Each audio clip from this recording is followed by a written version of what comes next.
Cours d'histoire.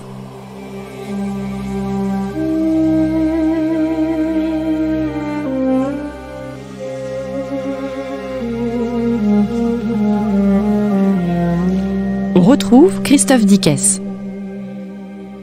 Chers auditeurs, bonjour à toutes et à tous et très heureux de vous retrouver sur Storia Voce, le podcast du magazine Histoire et Civilisation. Vous pouvez d'ailleurs vous abonner à notre magazine à partir d'€1 par mois en vous rendant sur le site internet histoireetcivilisation.com. Alors nous entamons ce jour une nouvelle série de notre émission Cours d'Histoire que j'ai souhaité consacrer aux Romains et à leur religion. Nous allons donc enregistrer 3 émissions. La première sera consacrée à la définition de la dévotion romaine privée. La semaine prochaine, nous verrons ensuite quels étaient les cultes domestiques. Et enfin, nous nous pencherons sur la mort et les cultes funéraires. John Scheid, bonjour. Bonsoir. Merci d'avoir répondu à notre invitation. Vous êtes ancien directeur d'études à l'école pratique des hautes études, professeur émérite au Collège de France. Faut-il vous présenter? Vous êtes un des auteurs les plus prolifiques sur la religion à l'époque romaine et vous venez de publier aux éditions du Cerf Les Romains et leur religion, la piété au quotidien. On entame donc cette émission sur la définition de la dévotion romaine privée. On fait de la religion romaine, John Scheid, une religion d'État, en oubliant qu'il existait aussi un culte privé. Que doit-on entendre par l'expression religion privée? Oui, les cultes d'État, vous voyez, c'est les grands cultes officiels de l'État romain, célébrés par les magistrats, consuls, etc., et où tous les citoyens romains, au sens juridique, sont les fidèles, comme nous dirions, sont les pratiquants, sous la direction de certains. Sur le plan privé, évidemment, chaque communauté, les familles, les associations professionnelles qui sont de statut privé ont leur propre religion. C'est pour ça que j'utilise le pluriel, puisque ce sont des systèmes religieux fermés et autonomes. Et les religions privées sont, par exemple, à la maison, sous l'autorité du père de famille et de lui seul. Aucun prêtre, aucun magistrat, personne ne s'en occupe. Puisque vous savez, il n'y a pas de tradition de livre écrit à Rome et il n'y a pas de religion unique, uniformisée qui s'imposerait à tous. Dans la famille, c'est le père de famille qui est le pape, si vous voulez, qui détermine ce qu'il faut faire, en conseil de famille, éventuellement, s'il y a une discussion, et c'est lui qui célèbre aussi les cultes, lui, son fils, sa fille, sa femme, son frère, enfin, celui qui, à un moment donné, peut le remplacer dans cette autorité. Est-ce qu'il faut opposer culte privé et religion civique? Non. C'est des systèmes religieux homologues, du même type. Ils ont souvent les mêmes divinités, mais c'est le père de famille, appelons-le comme ça, qui l'installe. Et elle a des traditions qui sont propres éventuellement à cette famille.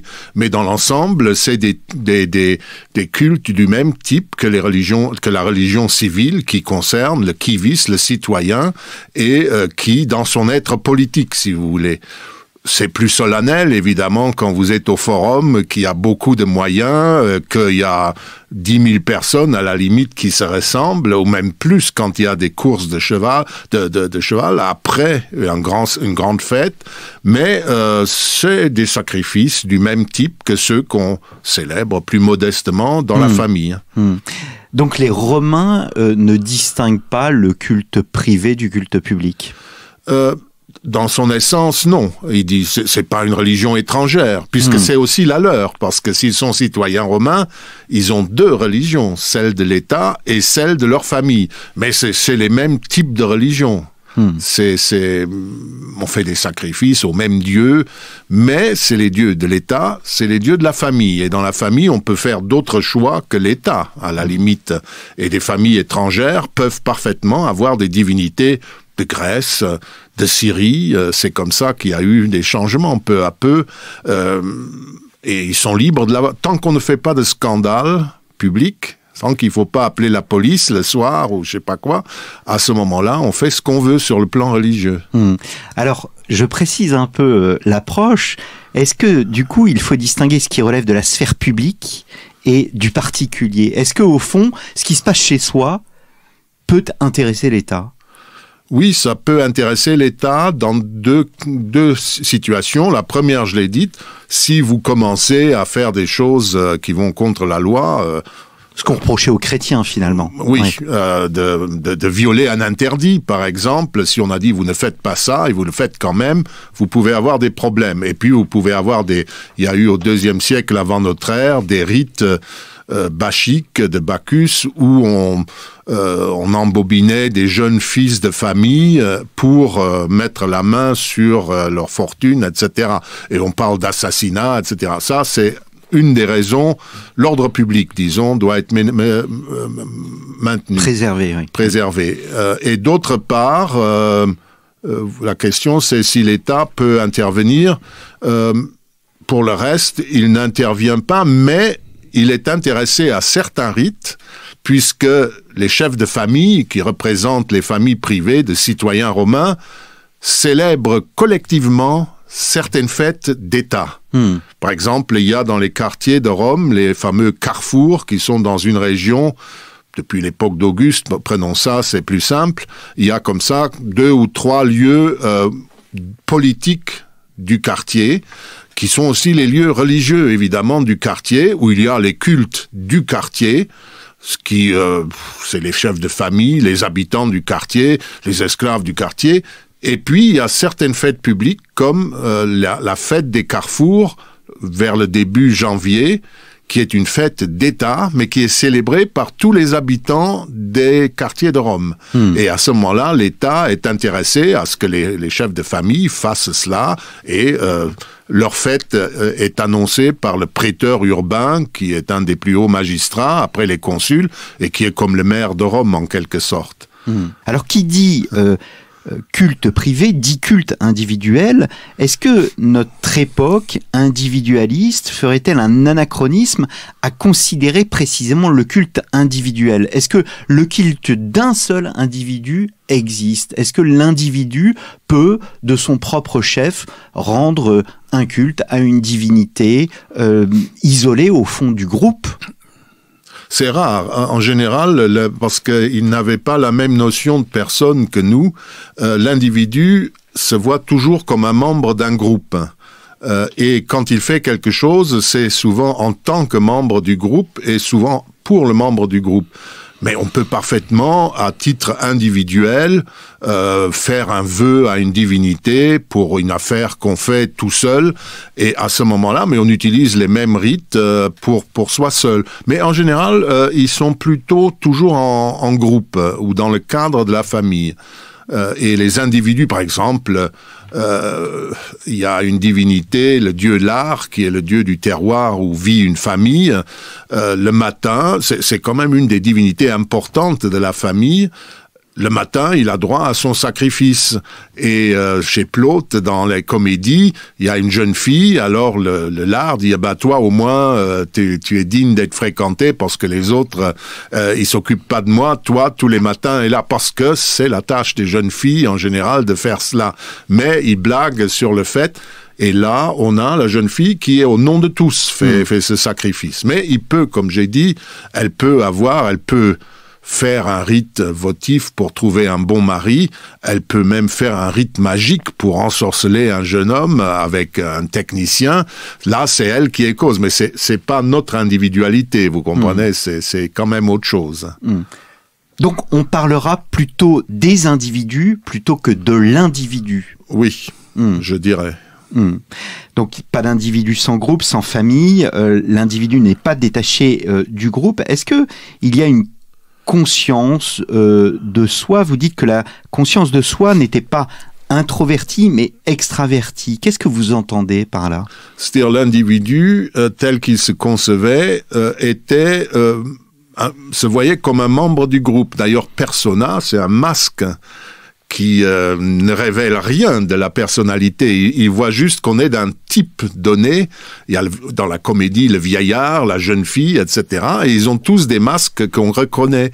Et en quelque sorte, dans la société, vous portez ce genre de masque, puisque ce n'est pas le moi intime que nous connaissons.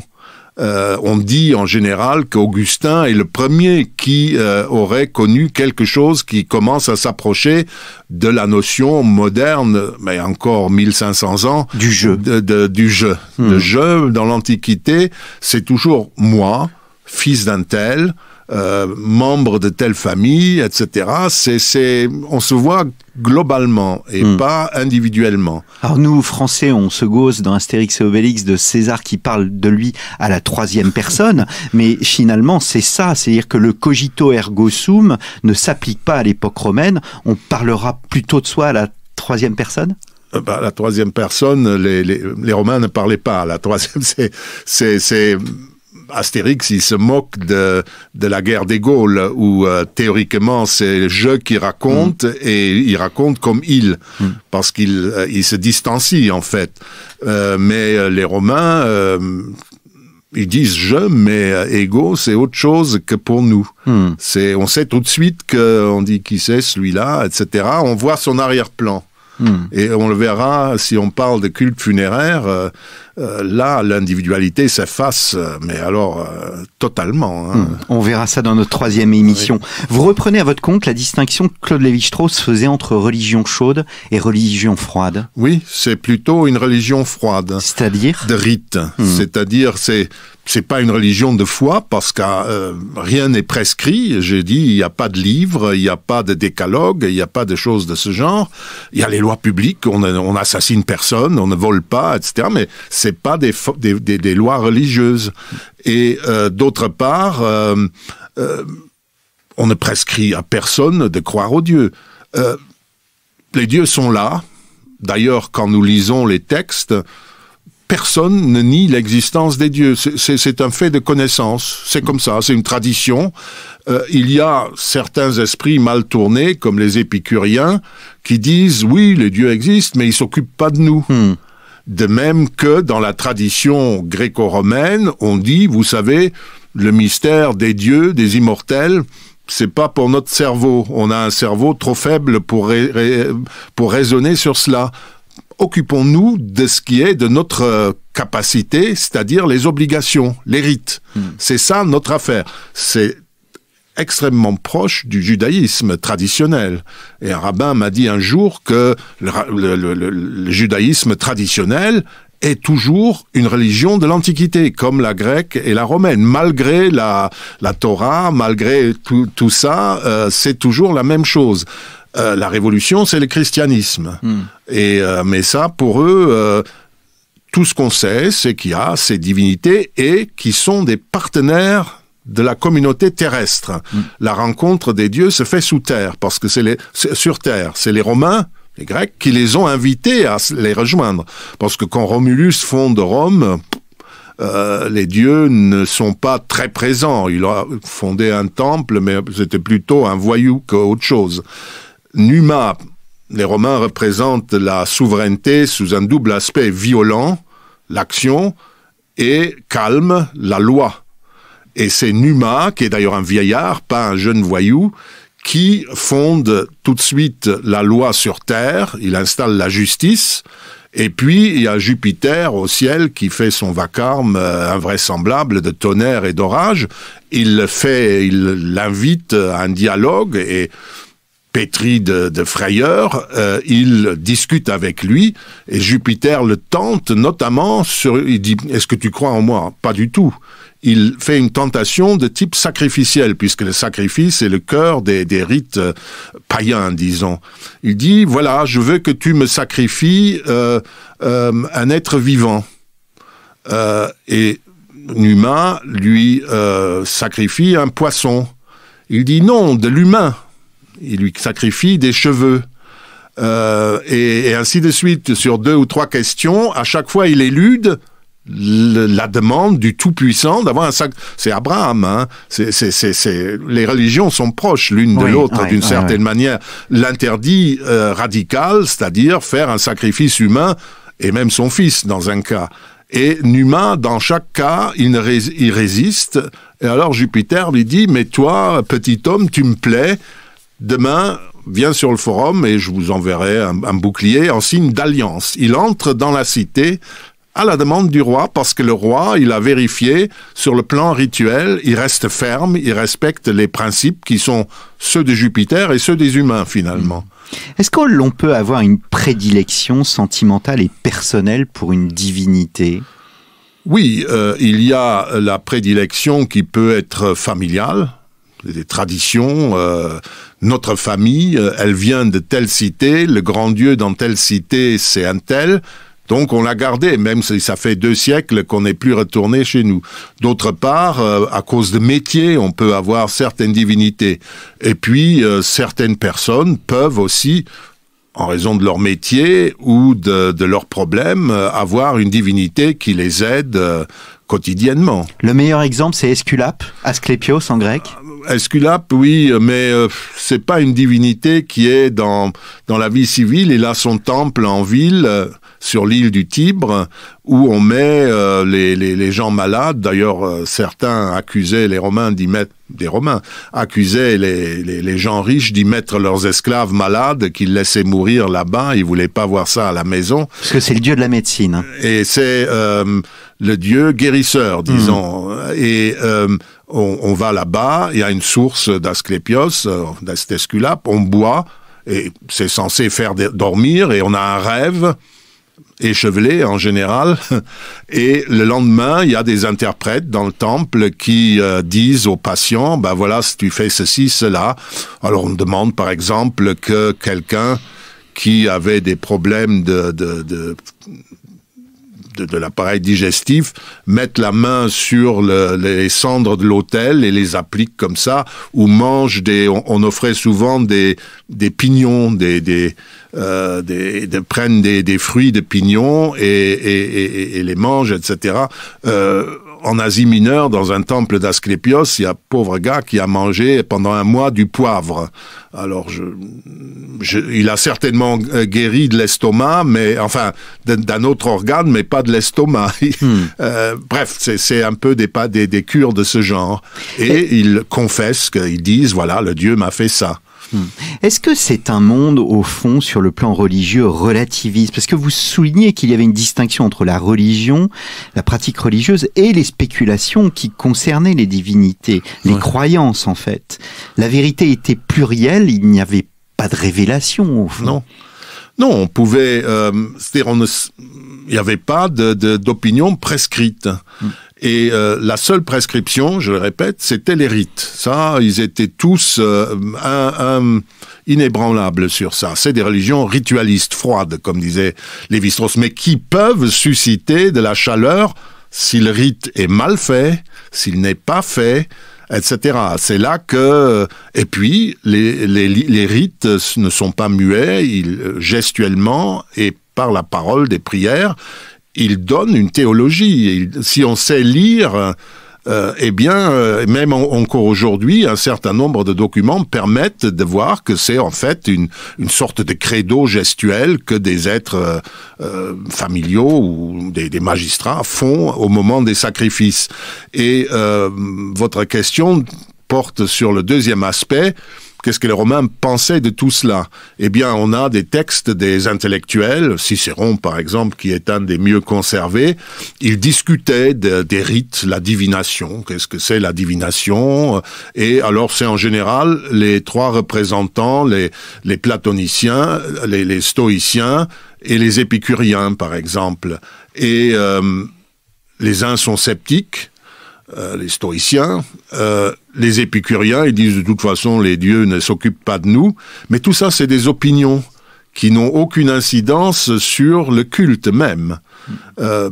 Il faut pas exagérer. Si des jeunes gens, c'est le père de Sénèque qui à un moment donné surprend le jeune Sénèque dans un certain habillement, il mange en végétarien, enfin, et le père lui dit, tu sais, l'empereur Tibère qui était au pouvoir à cette époque, il n'aime pas trop ça, Et si tu es sénateur comme toi, enfin de bonne famille, et qu'il te voit dans cet accoutrement avec cette diète, il se met à tousser et tu risques d'avoir des problèmes. C'est-à-dire, on veut pas de sectarisme. Ça, les autorités n'aiment pas ça. Mais que tout le monde discute de cela, il n'y a aucune conséquence, puisqu'il n'y a pas de croyance prescrite, et vous pouvez en penser. Mais comme dit Cicéron, à la fin, il dit, c'est les stoïciens. Je ne sais pas si c'est bon ou pas, mais il faut qu'on le fasse.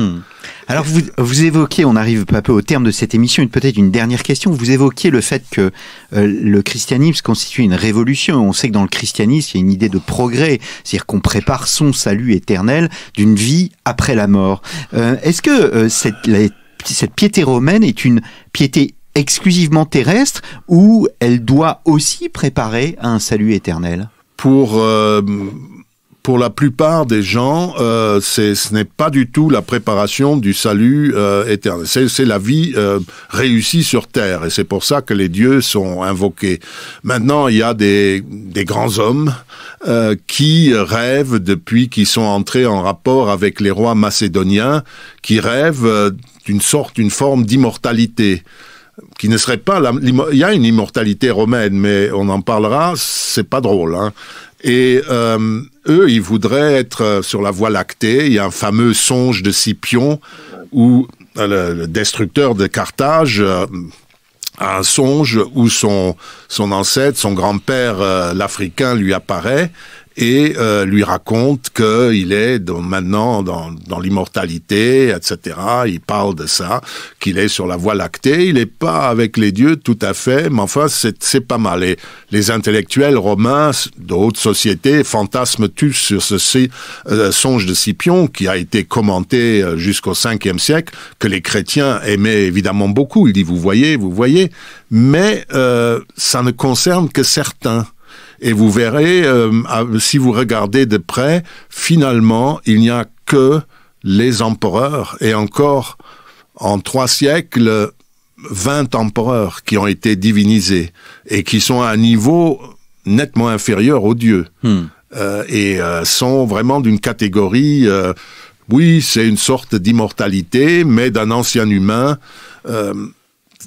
et c'est tout. Les autres, non. Ils sont parmi les dieux mânes, on peut le dire tout de suite, et fondus dans un monde tout à fait collectif. Il n'y a plus d'individualité, en attendant qu'ils renaissent ou pas. Enfin, il y a là aussi des croyances, mais en la métempsychose. Voilà, c'est pas très répandu. Hein. Eh bien, merci beaucoup, John Scheid. Nous nous retrouverons la semaine prochaine pour évoquer les cultes domestiques. Je rappelle le titre de votre ouvrage, Les Romains et les religions, la piété au quotidien, paru aux éditions du Cerf. Il me reste à vous remercier, chers auditeurs, pour votre fidélité. Je vous donne rendez-vous la semaine prochaine pour un nouveau numéro de nos cours d'histoire.